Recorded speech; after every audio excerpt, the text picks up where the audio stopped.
So a lot has happened since that tragedy, and it was a tragedy, in Minneapolis on Memorial Day. An awful lot.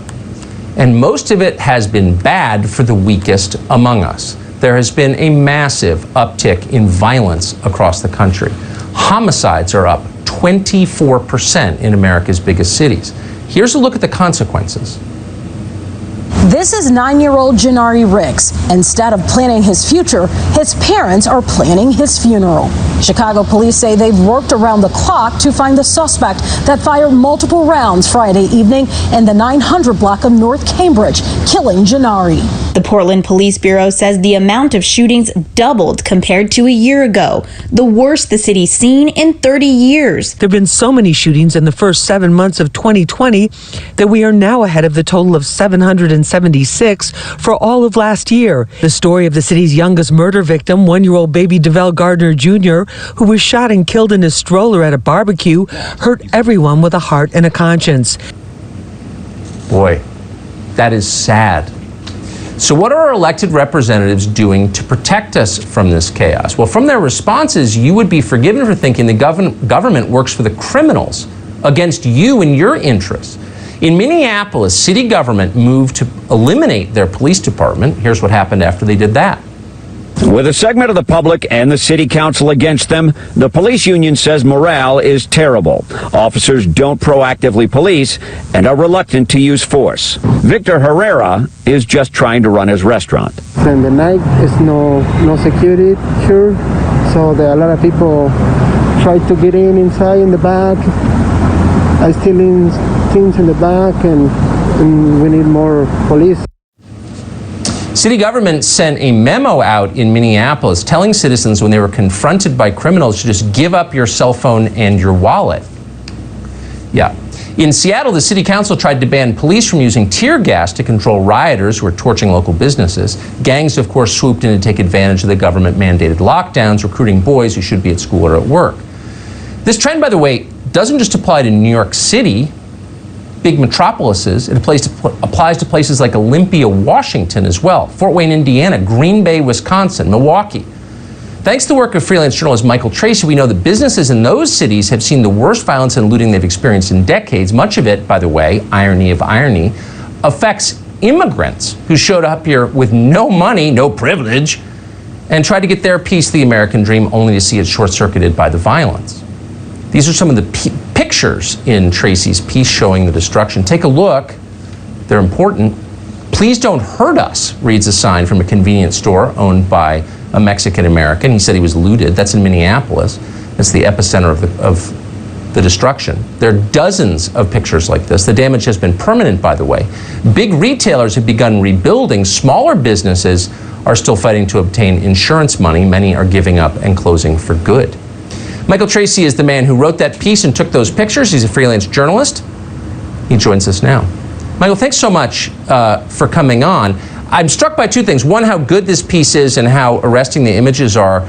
And two, that you, who don't work for a big news organization, did this story when almost nobody else did. You just drove from little city to little city and asked the people who live there, how are things going? Why isn't the Washington Post and the New York Times, why aren't they doing this?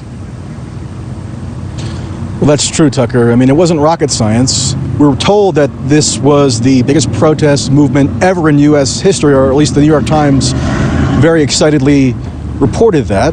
And in tandem with that protest movement were historic nationwide riots on the order of something we've never seen since at least the 60s, and perhaps even going back further.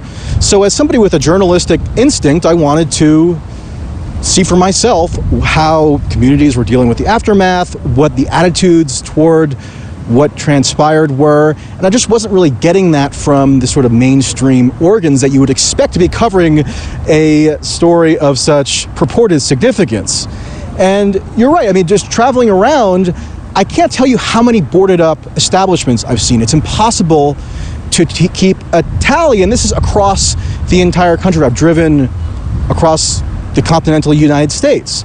And if you go to the New York Times, or you go to the Washington Post, or you go to any of these other outlets, it's not as though there's an easily accessible tally anywhere where you could, find out what the precise quantification is of the amount of destruction that's been wrought in these purportedly historic events. And you really have to ask yourself, why is that?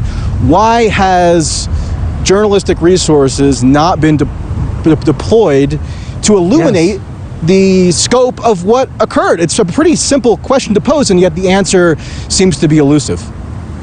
So let me get your subjective view of it all. Having done it, driven coast to coast through towns big and small, you've lived in this country all your life.